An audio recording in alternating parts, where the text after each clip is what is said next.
Shalom semuanya. Halo, apa kabar semuanya? Selamat datang di SIF House of Restoration. Mengundang kembali, hari ini masih dalam ibadah online.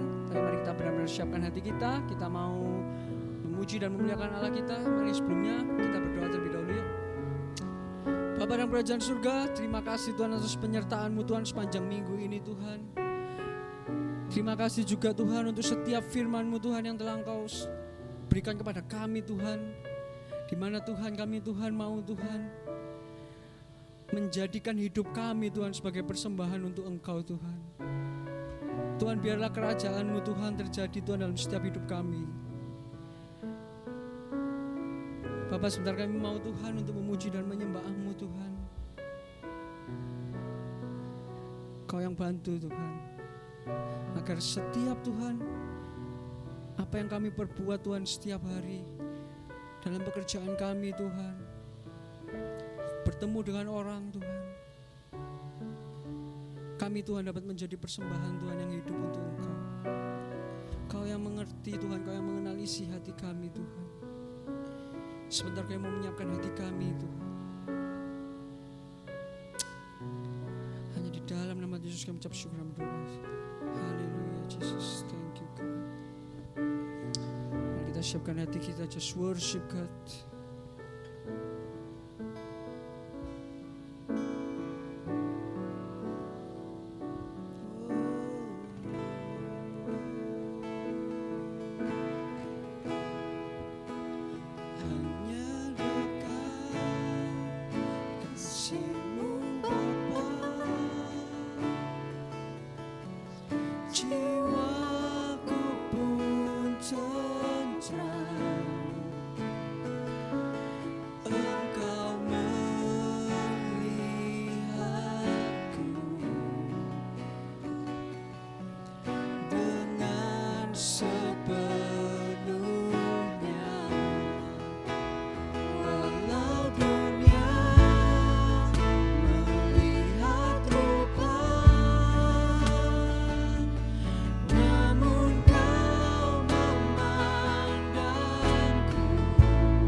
Take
semua yang terdekat sekalipun. Tuhan, inilah yang ku mau. Kau menjaga hatiku supaya kehidupan memancar senantiasa. Supaya Tuhan, supaya kehidupan memancar senantiasa. Supaya Tuhan, supaya kehidupan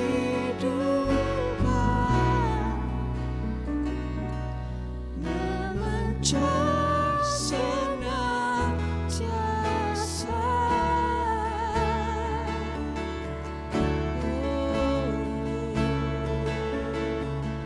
Pakai kami Tuhan, hidup kami sebagai persembahan.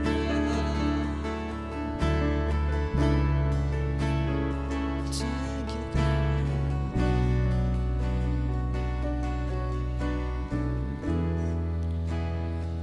Thank you Jesus Lord.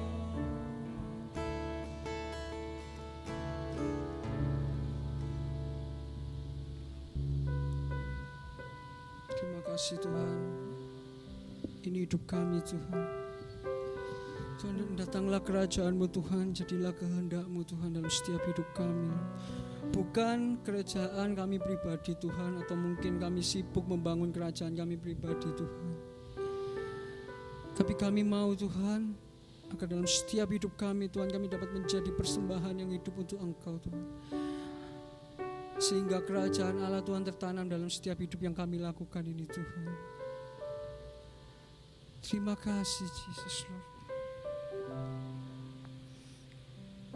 Tuhan, mungkin selama ini kami masih mendukakan Engkau Tuhan. Tegur kami Tuhan, tegur hati kami Tuhan, supaya kami tahu Tuhan bahwa kami tidak mau Tuhan mendukakan Engkau Lord. Engkau yang membentuk Tuhan hati kami Tuhan. Terima kasih Jesus Tuhan. Terima kasih Tuhan. Mari melalui pujian ini mari kita persembahkan hidup kita untuk Tuhan. Thank you Jesus Lord.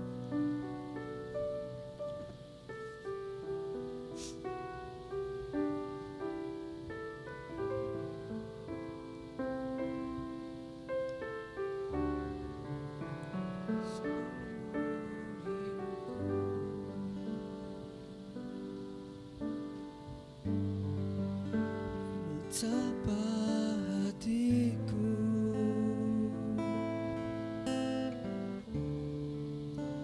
berterima kasih Yesus,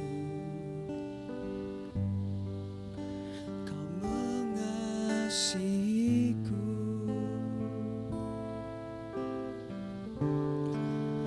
Kau memilikiku.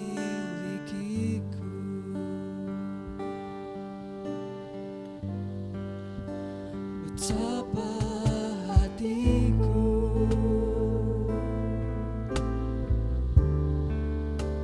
berterima kasih Yesus, Kau mengasihiku,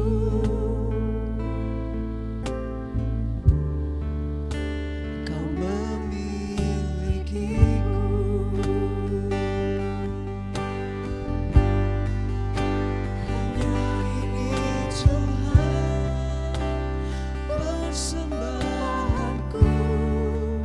Segenap hidupku, jiwa dan ragaku, sebab tak ku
cukup berarti untuk ku persembahkan. Hanya ini Tuhan permohonanku, terimalah Tuhan persembahanku.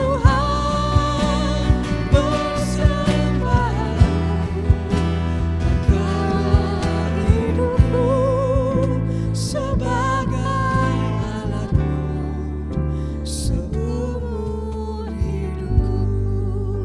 Mari dengan lembut kami katakan kepadamu Tuhan, hanya ini Tuhan persembahanku, segenap hidupku, jiwa dan ragaku, sebab tak ku miliki harta kekayaan yang cukup berarti cukup persembahkan.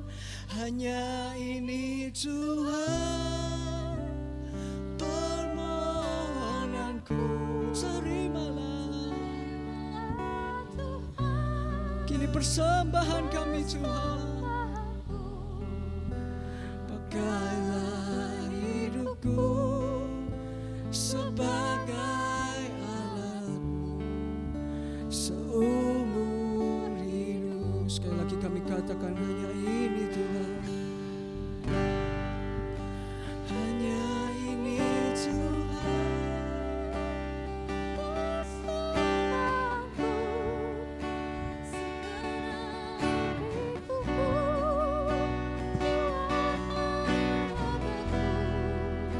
sebab tak ku miliki harta kekayaan yang cukup berarti untuk persembahkan.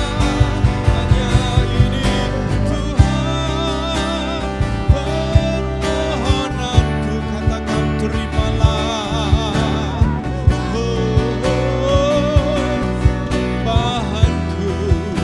Pakailah hidupku sebagai alatmu seumur hidupku. Pakailah hidupku, pakailah hidupku sebagai alatmu seumur hidupku. Pakailah hidupku, pakailah hidupku sebagai alatmu seumur hidupku.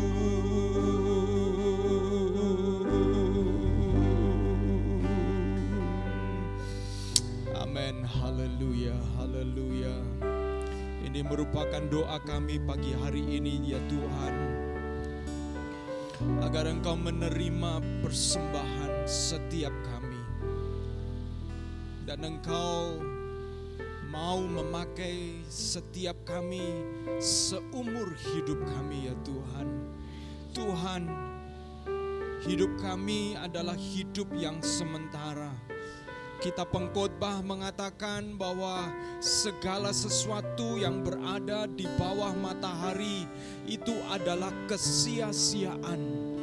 Tetapi segala sesuatu yang di luar matahari, segala sesuatu yang berada di surga, segala sesuatu yang berasal dari surga, itu membuat apa yang di bawah matahari itu menjadi tidak sia-sia. Ketika engkau memakai hidup ini, maka hidup ini menjadi tidak sia-sia. Ketika engkau memakai harta yang kami miliki, maka harta kami menjadi tidak sia-sia. Ketika engkau memakai bakat kami, maka bakat kami menjadi tidak sia-sia.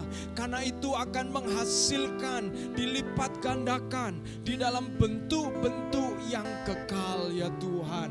Kami mengucap syukur oleh karena Engkau yang telah menyelamatkan kami, maka Engkau pula yang akan memakai setiap kami. Terima kasih ya Tuhan, Engkau mengenal mengenal setiap kami lebih daripada siapapun juga. Engkau mengetahui kedalaman hati kami ya Tuhan. Mari Roh Kudus, Engkau berbicara kepada kami. Roh Kudus menyentuh setiap kami. Roh Kudus mengubahkan kami.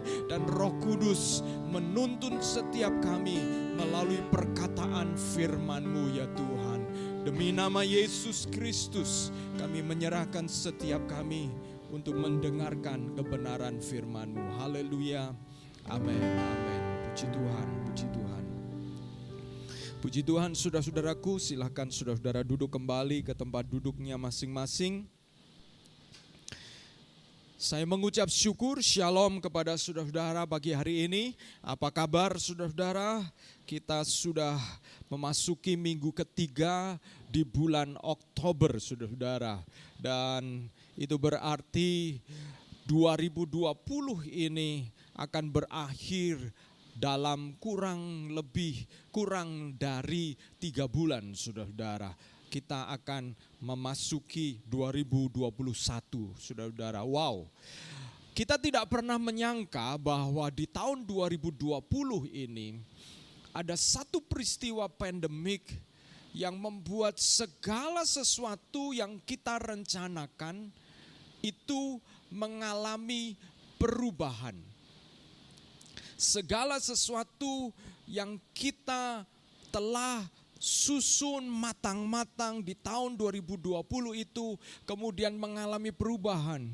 Dan tahun 2020 menurut saya itu adalah tahun yang luar biasa.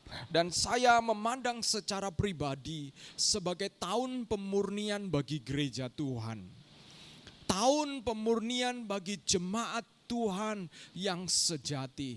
Dan di dalam tahun pemurnian itu seperti sebuah perak yang dimurnikan, maka pemurnian itu ada proses yang tidak menyenangkan. Ada panas yang tidak menyenangkan. Tetapi dari hasil pemurnian itu, kalau kita membaca di dalam kitab Yesaya pasal 1 di sana, maka pemurnian itu akan menghasilkan pemulihan. Dan saya mengajak setiap jemaat, seluruh jemaat untuk bersedia berada di dalam proses pemurnian itu supaya saudara dan saya memasuki proses dan hasil dari pemulihan yang Tuhan kerjakan. Puji Tuhan. Nah, pagi hari ini saudara-saudara masih di dalam seri menjadi warga kerajaan surga. Saya akan mengajar kita semuanya tentang standar baru kehidupan. Standar baru kehidupan. Saudara siap belajar? Kalau saudara siap belajar, saudara siapkan dirimu untuk engkau fokus. Sekali lagi saudara-saudara, gereja SAF House of Restoration adalah gereja pemuritan. Dan berbicara tentang gereja pemuritan, saya ingin mengingatkan kita sekali lagi bahwa di dalam sebagai seorang murid, maka saudara dan saya harus terus belajar. Dan ketika saudara dan saya terus belajar, maka saudara akan belajar menghargai apa yang saudara dapatkan, kebenaran firman Tuhan yang saudara dapatkan, karena saudara akan mengajarkannya kepada orang lain. Dan ketika saudara mengajarkannya kepada orang lain, setiap saudara punya tanggung jawab bahwa apa yang kita ajarkan kepada orang lain itu benar.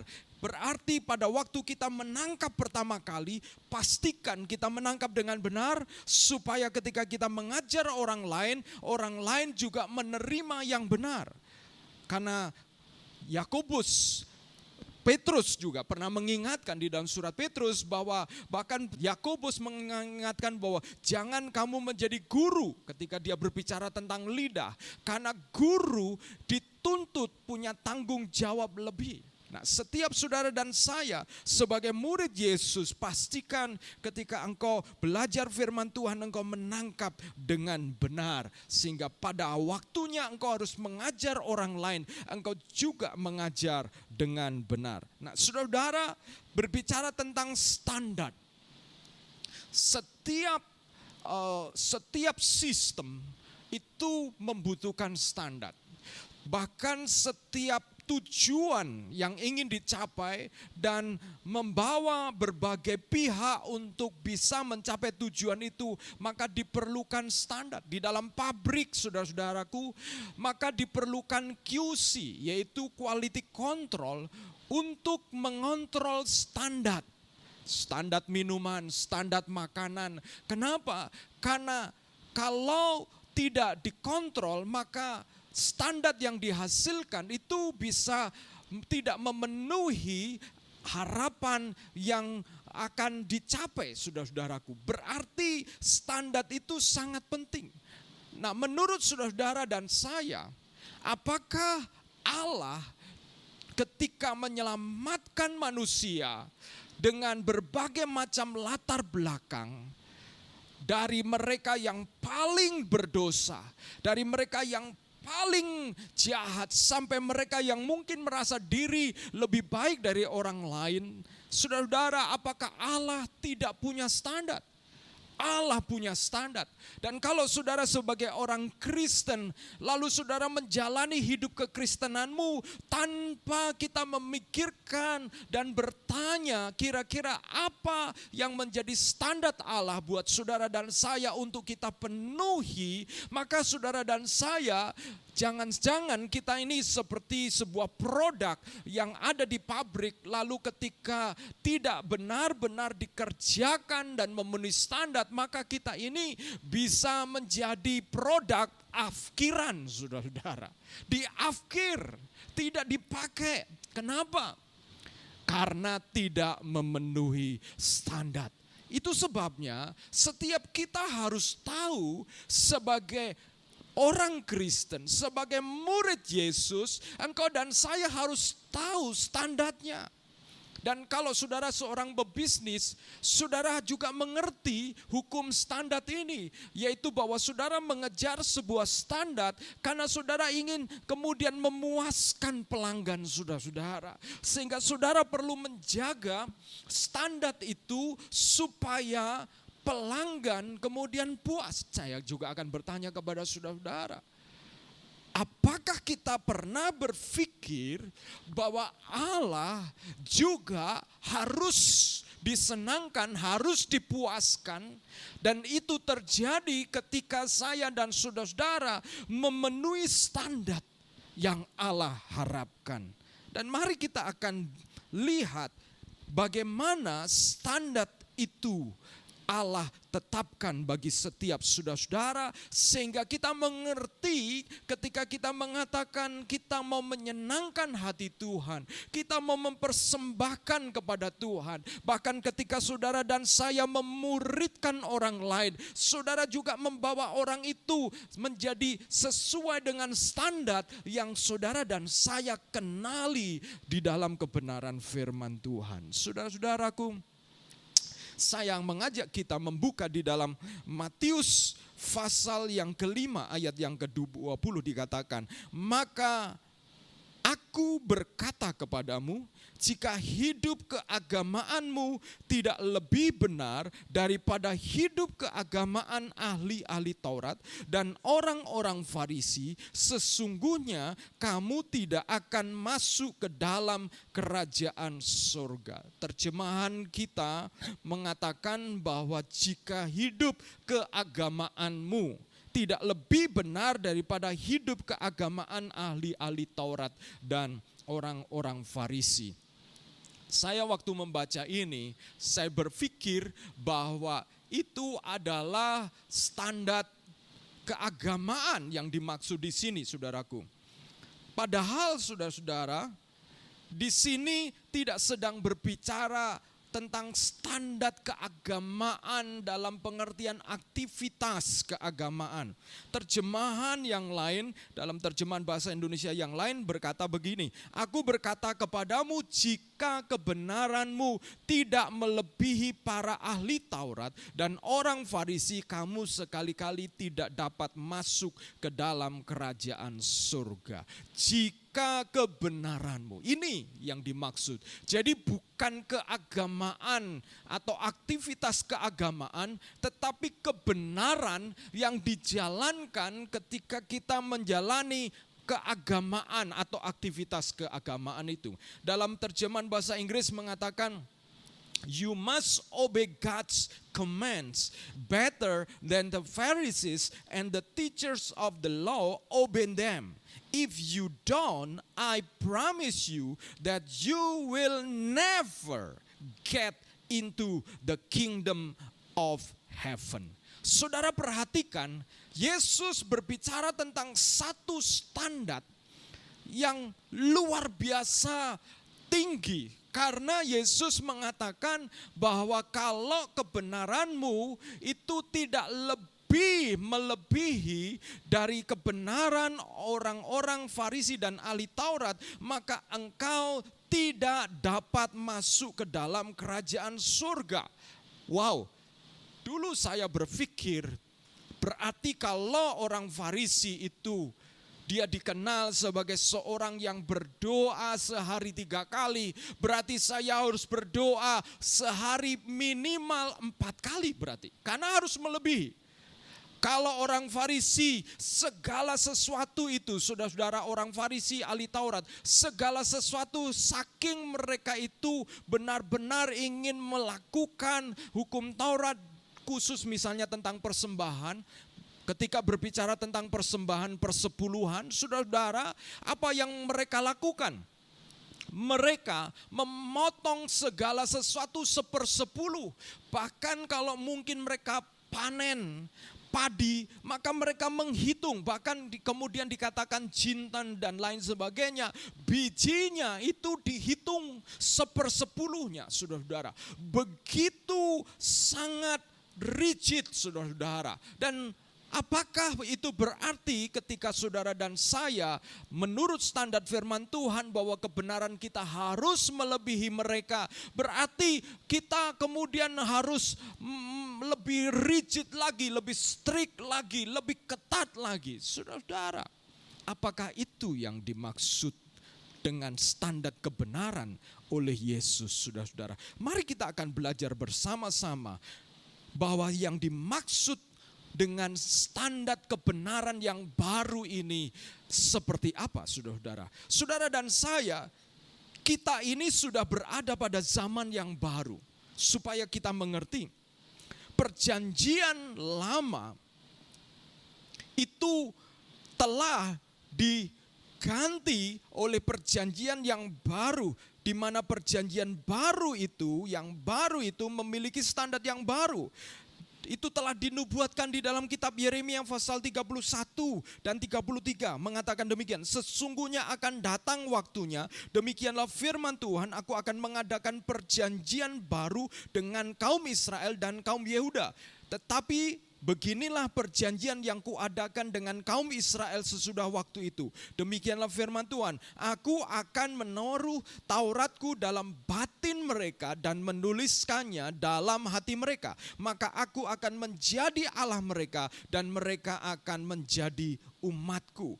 Yehezkiel 36 ayat 26 dan 27 mengatakan, kamu akan kuberikan hati yang baru dan roh yang baru di dalam batinmu, dan aku akan menjauhkan dari tubuhmu hati yang keras dan kuberikan kepadamu hati yang taat. Rohku akan kuberikan diam di dalam batinmu, dan aku akan membuat kamu hidup menurut segala ketetapanku dan berpegang pada peraturan-peraturanku dan melakukannya.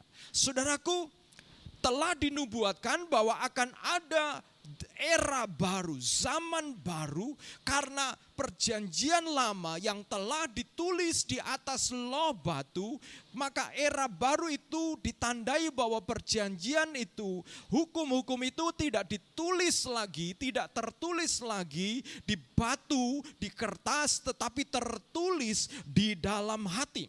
Dan Yehezkiel mengatakan bahwa perjanjian yang baru yang seperti itu terjadinya bagaimana? Terjadi oleh karena Roh Kudus. Terjadi oleh karena roh yang menuliskannya. Itu sebabnya kemudian disebut dengan perjanjian roh, saudara-saudara. Saudara dan saya hidup di dalam era perjanjian yang baru. Dan ahli Taurat, orang Farisi, mereka hidup dan menjalankan perjanjian yang lama, Taurat, saudara-saudara. Dan inilah yang kemudian kita akan memperhatikan apa yang kemudian berbeda dari standar yang Yesus sampaikan sebagai kebenaran bagi saudara dan saya yang hidup di zaman yang baru ini. Saudara-saudaraku, ini penting untuk kita sadari karena seringkali ketika kita menjadi orang Kristen, mindset kita itu masih mindset seperti orang yang berpikir tentang peraturan-peraturan. Ada orang yang berpikir menjadi orang Kristen itu berpikir peraturan-peraturan, tidak boleh ini, tidak boleh itu, harus begini, harus begitu. Sehingga seolah-olah saudara tidak bisa membedakan antara Kristen dengan agama yang lain. Karena agama yang lain juga berbicara tentang peraturan-peraturan. Lalu ketika saudara menjadi Kristen, saudara hanya beralih dan kemudian melakukan peraturan-peraturan kekristenan. Dan kalau saudara punya mindset seperti itu, saya ingin mengoreksi melalui kebenaran firman Tuhan supaya saudara pada akhirnya mengalami freedom, kebebasan yang sesungguhnya di dalam Kristus. Saudara-saudara, kalau saudara menjalani kekristenanmu, hidup kekristenanmu, itu berpikir tentang peraturan-peraturan. No, saudara-saudara. Kekristenan is not about the rules. Christianity is about the relationship. About relationship, saudara-saudara. Kalau saudara tidak sampai kepada pemikiran relationship, maka engkau akan menjalani kekristenanmu dan makin lama engkau makin berat, saudaraku. Itulah sebabnya standar baru yang Yesus maksudkan ini kita perlu belajar. Apa itu standar baru, saudara-saudara? Standar baru itu apa? Standar baru itu saya sampaikan ada 3 hal. Yang pertama, saudara-saudara, kebenaran yang dimaksudkan oleh Kristus itu adalah kebenaran yang berasal dari pribadi. Kebenaran yang pertama adalah kebenaran orang Kristen itu mengalir dari Kristus, saudaraku. Matius 5 ayat 17 mengatakan begini, janganlah kamu menyangka bahwa aku datang untuk meniadakan hukum Taurat atau kitab para nabi. Aku datang bukan untuk meniadakannya, melainkan untuk menggenapinya.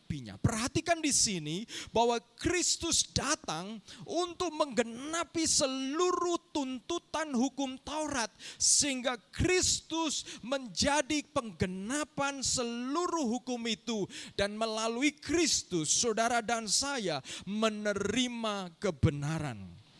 Melalui Kristus saudara dan saya dibenarkan. Ketika kita menyerahkan diri, menyadari keberdosaan kita, dan kita mengundang Yesus sebagai Allah, Raja kita dan Juru Selamat kita, dan mempersilahkan Dia menguasai hidup kita, maka saudara dan saya kita mulai berjalan di dalam kebenaran oleh karena Kristus, saudara-saudara, melalui iman. Dan melalui darah Yesus, saudara dan saya itu dibenarkan, saudara-saudara. Jadi saudara dan saya tidak dibenarkan oleh karena melakukan firman Tuhan, tapi saudara dan saya dibenarkan oleh karena pengorbanan Kristus yang menggantikan saudara dan saya. Ini langkah awal yang perlu terus-menerus saya ingatkan. Mengapa, saudara-saudara? Karena ketika saudara-saudara menjalani kehidupan kekristenanmu, engkau kemudian tiba-tiba bisa jatuh di dalam mindset yaitu orang Farisi dan ahli Taurat. Di mana engkau melakukan semua kebenaran firman Tuhan dan seolah-olah engkau sanggup melakukan karena kekuatanmu. Dan engkau mulai berpikir melaluinya engkau akan diselamatkan. No, saudara-saudara. Saudara sudah menerima keselamatan di dalam Kristus terlebih dahulu. Saudara dan saya menerima kebenaran. Itu sebabnya kita disebut dibenarkan, saudara-saudara. Roma 10 ayat 9 mengatakan, sebab jika kamu mengaku dengan mulutmu bahwa Yesus adalah Tuhan dan percaya dalam hatimu bahwa Allah telah membangkitkan Dia dari antara orang mati, maka kamu diselamatkan. Ayat yang 10, karena dengan hati orang percaya dan dibenarkan, dan dengan mulut orang mengaku dan diselamatkan. Saudara perhatikan, firman Tuhan menuntut kita untuk sinkron antara apa yang kita percayai di dalam hati kita dan kita ucapkan, kita akui melalui mulut kita. Dan ketika saudara-saudara sinkron, maka saudara dan saya mengalami kebenaran oleh karena Kristus. Kita tidak melakukan kebenaran supaya selamat. Kita melakukan kebenaran karena kita sudah diselamatkan, saudara-saudara. 1 Petrus pasal 1 ayat 15 mengatakan, tetapi hendaklah kamu menjadi kudus di dalam seluruh hidupmu, sama seperti Dia yang kudus yang telah memanggil kamu. Sebab ada tertulis, kuduslah kamu sebab aku kudus. Saudara, ini penting sekali bahwa saudara menyadari bahwa karena Kristus kita menerima kebenaran, karena pribadi Kristus. Kalau saudara menjadi orang Kristen terpaku kepada karena seorang, karena pribadi Kristus, maka saudara akan menyadari kekristenan kita dasarnya adalah relationship. Relationship. Saudara-saudara, maka segala sesuatu yang lain itu akan membuat saudara menjadi terang benderang. Saudara-saudara, termasuk ketika 1 Petrus dikatakan, hendaklah kamu kudus. Sebab apa? Bukan supaya kamu diselamatkan. Hendaklah kamu kudus sebab Allah itu kudus. Allah yang menyelamatkan kita itu kudus. Allah yang mengangkat kita menjadi anak itu kudus. Gambarannya seperti begini, saudara-saudara. Andai kata saya seorang gelandangan, saudara-saudara, saudara tahukah kita bahwa kalau kita ini mulai menyukai tidak mandi, ya kotor begitu, saudara.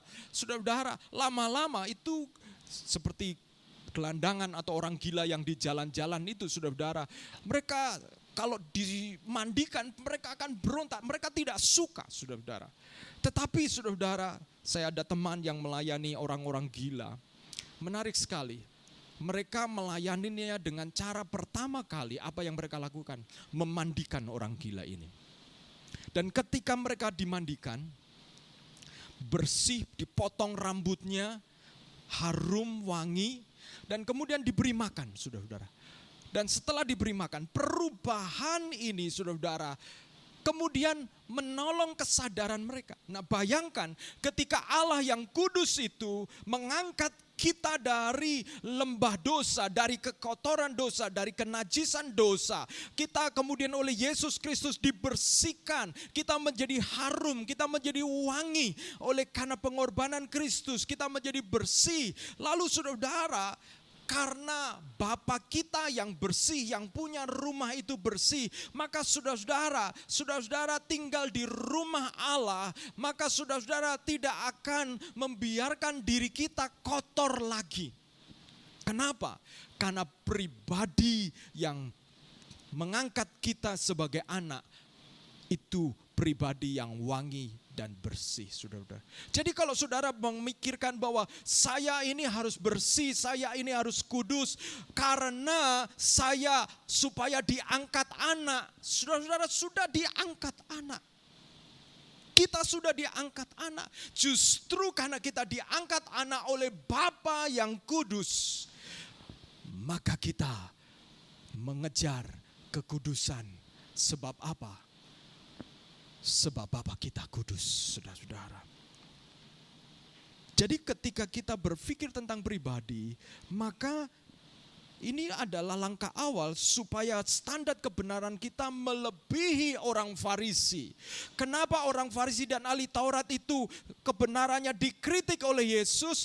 Karena mereka melakukan hukum-hukum, tetapi roh dari hukum itu tidak mereka tangkap, saudara-saudara.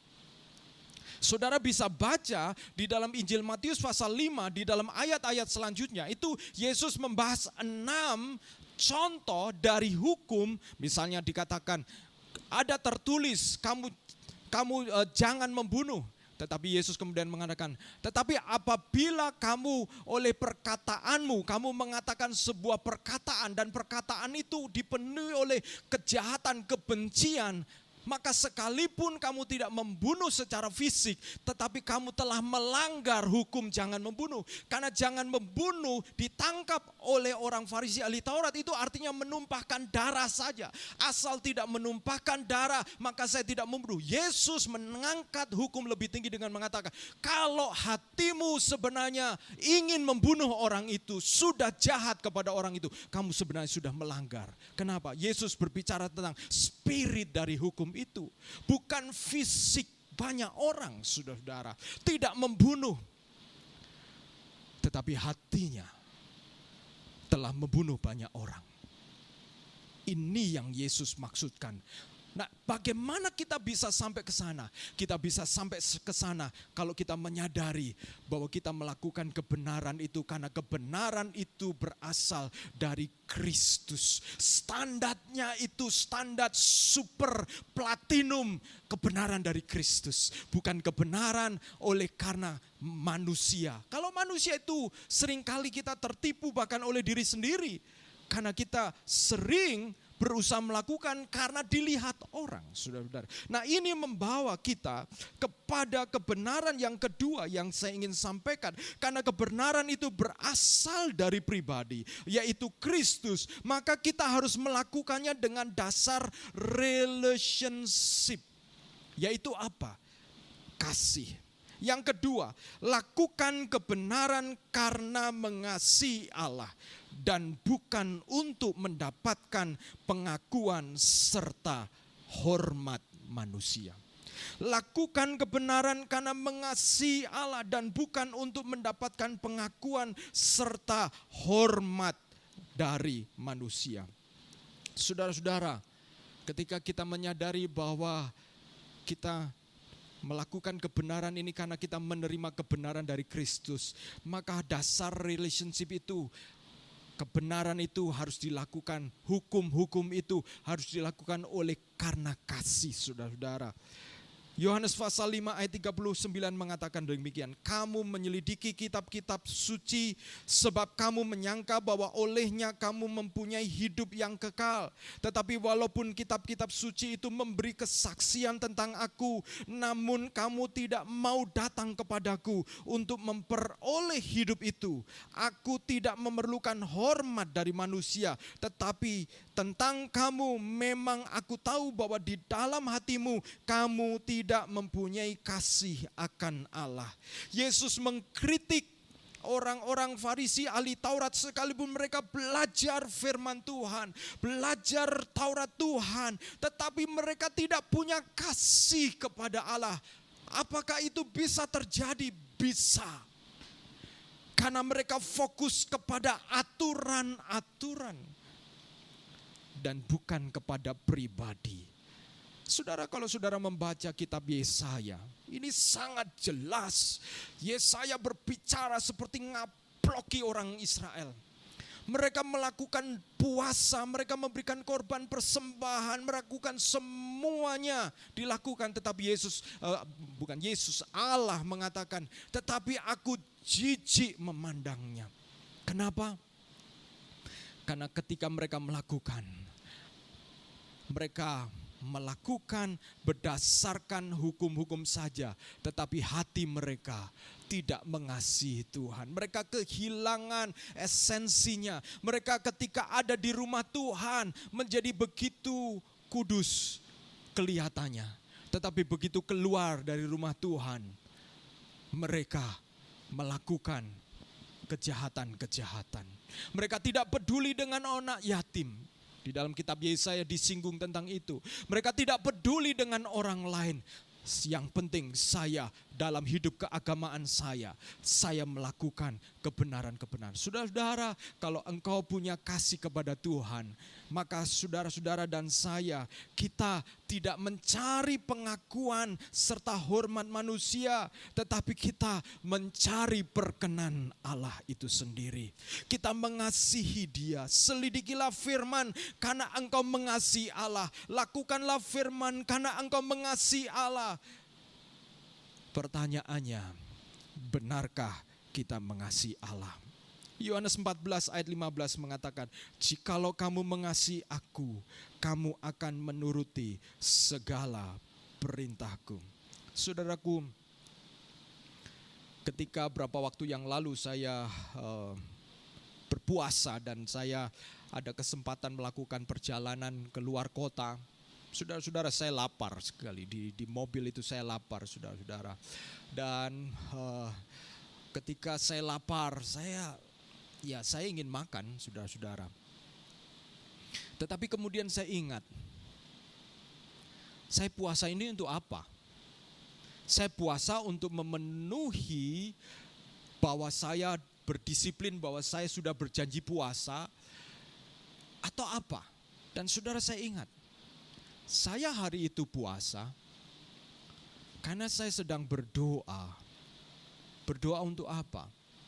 Berdoa untuk jiwa-jiwa. Dan ketika saya ingat komitmen saya hari itu, saya puasa berdoa untuk jiwa-jiwa. Mengapa saya berdoa untuk jiwa-jiwa? Karena saya mengasihi Allah. Dan hati Allah adalah hati yang juga tertuju kepada jiwa-jiwa. Dan kasih itu, saudara-saudara, bangkit di dalam hati saya. Dan sekalipun perut saya lapar, tetapi kasih itu mengalahkan daging saya untuk tetap saya berpuasa hari itu. Dan kemudian menyelesaikan puasa sampai pada waktunya. Karena ketika saya semakin menjalaninya, semakin disadarkan hati saya tentang bahwa jiwa-jiwa Allah saja, Allah Bapa saja harus berpuasa untuk membiarkan anaknya berada di muka bumi. Yesus sendiri harus berpuasa dengan mengosongkan dirinya dan meninggalkan kesetaraannya dengan Allah, menjadi manusia dan mengambil rupa seorang hamba. Dia berpuasa untuk tidak menggunakan kuasanya sesuai dengan kehendaknya. Yesus hanya menggunakan kuasanya apabila Bapa menghendakinya. Yesus mengatakan demikian. Dia harus menahan diri. Dan ketika saya kembali dipenuhi, saya juga harus berpuasa. Karena saya sedang memikirkan jiwa-jiwa. Maka kasih itu menjadi motivasi dari puasa saya. Dan ketika itu terjadi, saudara-saudara, maka saudara-saudara, apa yang saya lakukan itu menjadi sesuatu yang hidup. Karena saya tidak sedang melakukan karena hukum, tetapi karena kasih, saudara-saudara. Ada rumah tangga yang tetap bertahan karena hukum. Mereka tidak bercerai, tapi tidur beda kamar, pisah ranjang bertahun-tahun. Mereka menjalani rumah tangga karena hukum dan bukan karena kasih. Apa yang terjadi, saudara-saudara? Di mata masyarakat, rumah tangga mereka seperti oke-oke saja. Tetapi di dalam hati mereka, mereka tahu.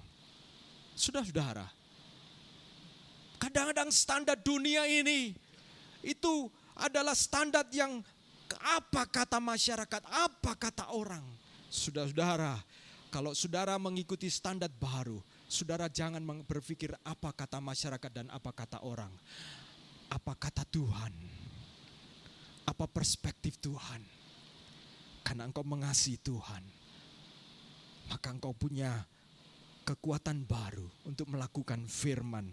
Hukum-hukum itu melebihi orang Farisi. Dan yang ketiga, saudaraku, lepaskanlah segala sesuatu yang mengikat kita untuk kita dapat sepenuhnya menjadi milik Allah. Saudara, setelah kita sadar bahwa kebenaran itu karena pribadi, sehingga relationship di dalam melakukan semua firman Tuhan itu karena kita mengasihi Tuhan, maka ingat saudara-saudara, kita perlu melepaskan dari segala ikatan supaya kita menjadi milik Allah sepenuhnya. Kata Yesus di dalam Matius 19 ayat 21 mengatakan, jikalau engkau hendak sempurna, pergilah jualah segala milikmu dan berikanlah itu kepada orang-orang miskin, maka engkau akan beroleh harta di surga. Kemudian datanglah kemari dan ikutlah aku. Ketika orang muda itu mendengar perkataan itu, pergilah ia dengan sedih sebab banyak hartanya.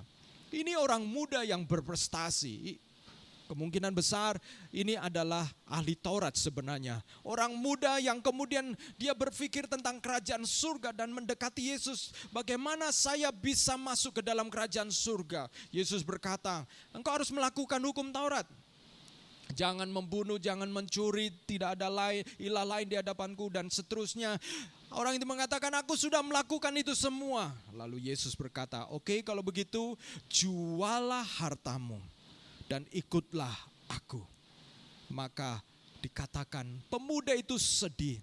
Yesus tahu apa yang mengikat hati pemuda ini, saudara-saudara, yaitu hartanya. Yesus, Allah kita, adalah Allah pencemburu, saudara-saudara. Allah yang pencemburu.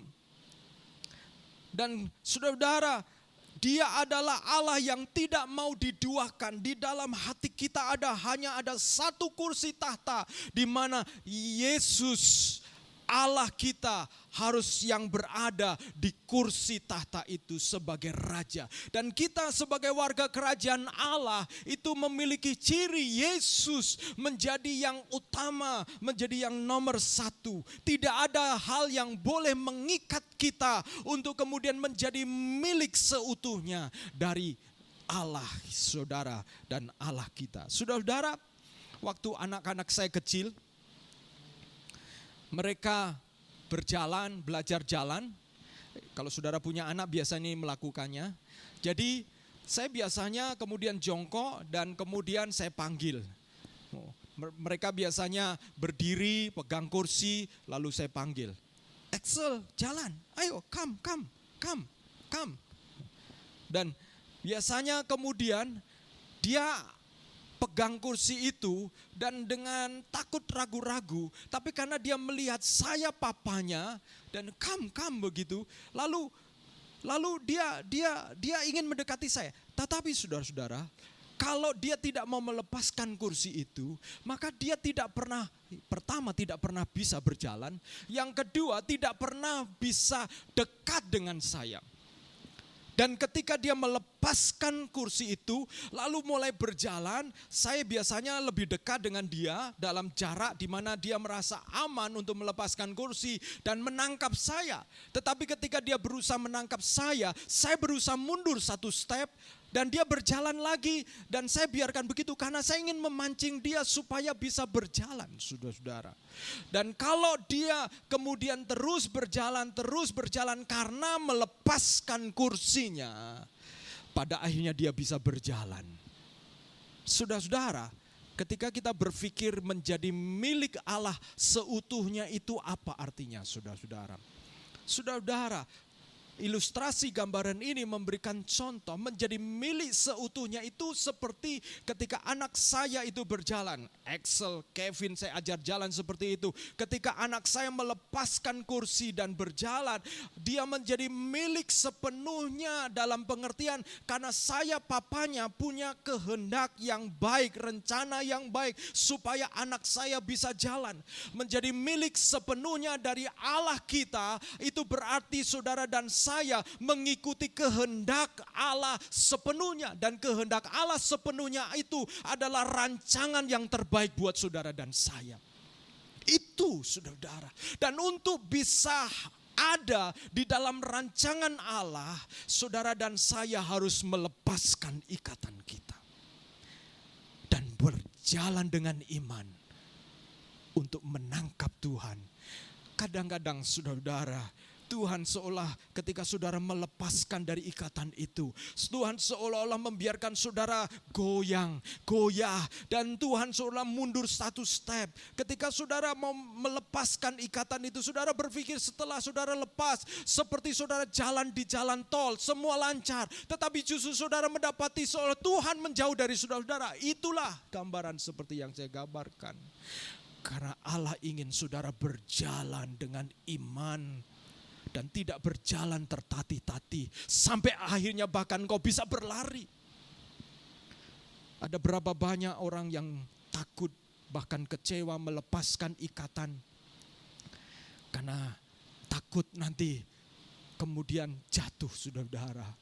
Saudara, kalau kau ingin menjadi milik Allah sepenuhnya, di mana kehendak Allah itu jadi atasmu, engkau harus belajar melepaskan ikatan. Orang muda ini yang menjadi ikatan adalah hartanya.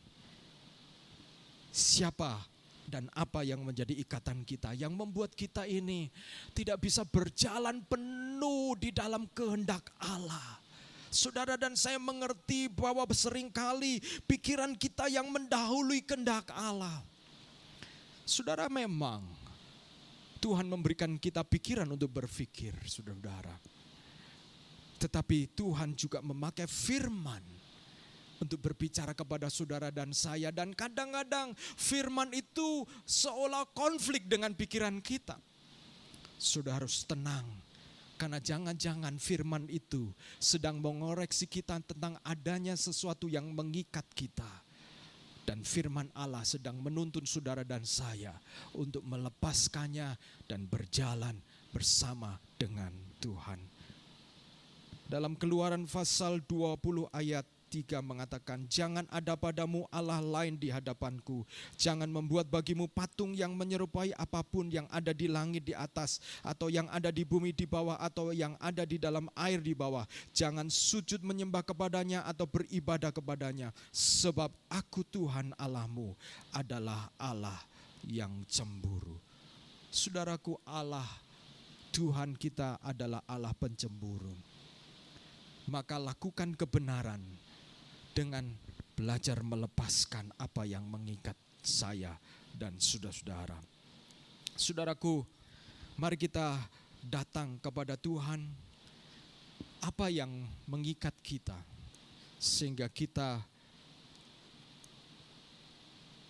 kehilangan atau kita tidak mampu menjadi orang-orang percaya, orang-orang Kristen yang mengalami kehendak Tuhan luar biasa. Ketakutan apa?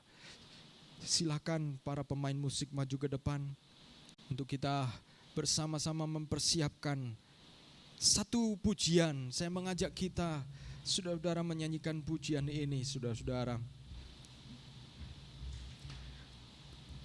Kebenaran orang Farisi. Kalau saudara menjalankan kebenaran standar orang Farisi, ini cirinya, semakin saudara melakukan hukum-hukum atau kebenaran itu, semakin saudara merasa diri saudara lebih baik, lebih tinggi, lebih suci, lebih pintar dari orang lain. Dan ujung-ujungnya tanpa sadar kita menjadi sombong, saudara. Itu ciri bahwa kita melakukan kebenaran model orang Farisi, di mana kita ingin selamat karena melakukan itu. Tetapi kebenaran Kristus, semakin saudara melakukan hukum dan kebenaran oleh karena kasih, semakin saudara menjadi berbelas kasihan, semakin saudara merasa bahwa kita tidak sanggup tanpa Tuhan, dan saudara semakin berbelas kasihan kepada jiwa-jiwa. Saudara, kalau semakin melakukan kebenaran, saudara makin jijik dan tidak mau menyentuh orang-orang yang kotor, orang-orang yang jahat.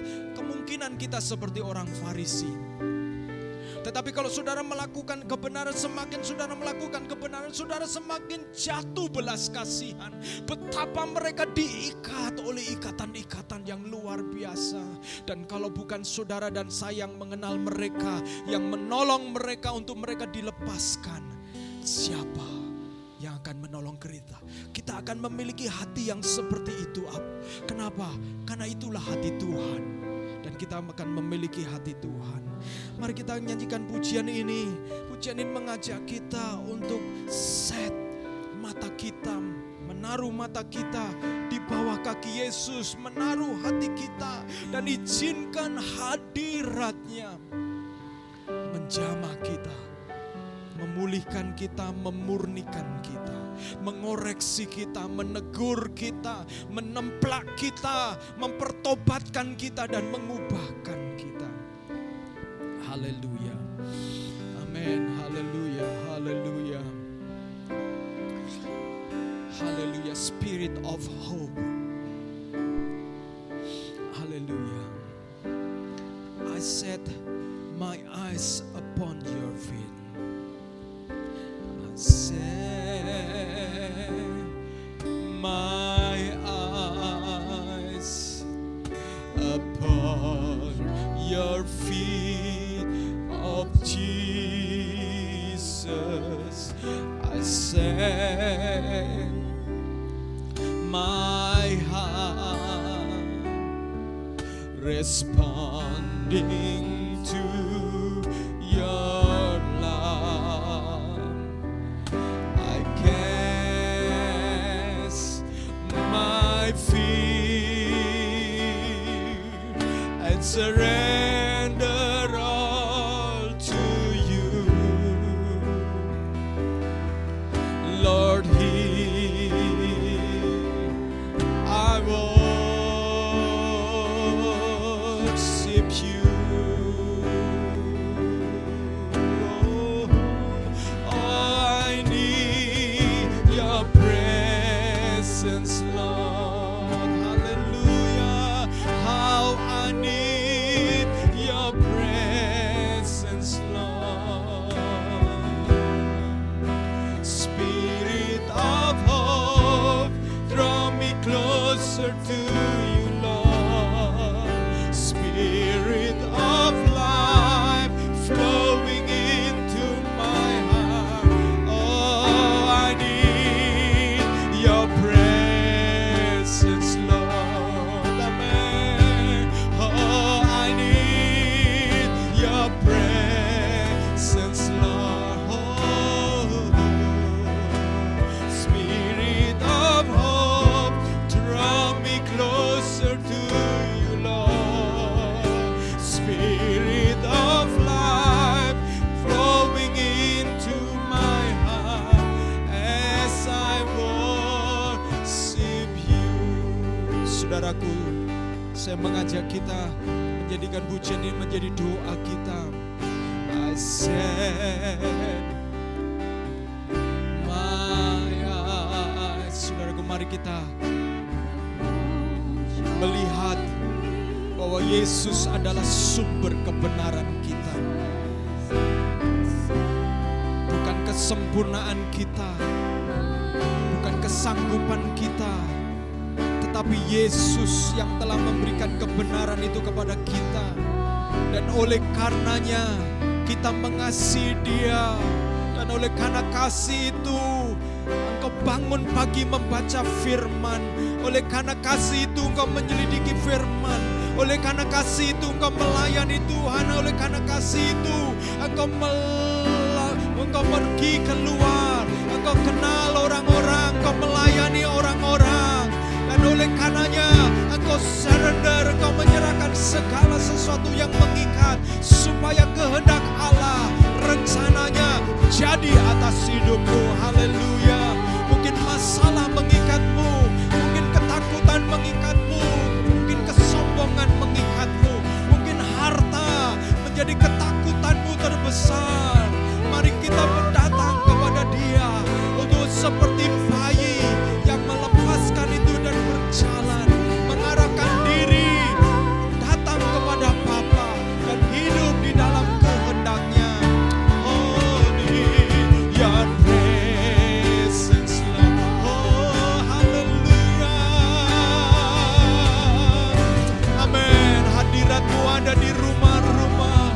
Hadirat-Mu ada di mana-mana. Hadirat-Mu ada di setiap kami, Tuhan. Haleluya, Tuhan. Engkau mengampuni kami. Engkau membawa kami kembali ke kepadamu Tuhan. Hamba-Mu berdoa Tuhan, buat setiap orang yang mendengarkan firman, yang belum mengenal Engkau, Tuhan kasih-Mu, mata-Mu tertuju kepada mereka.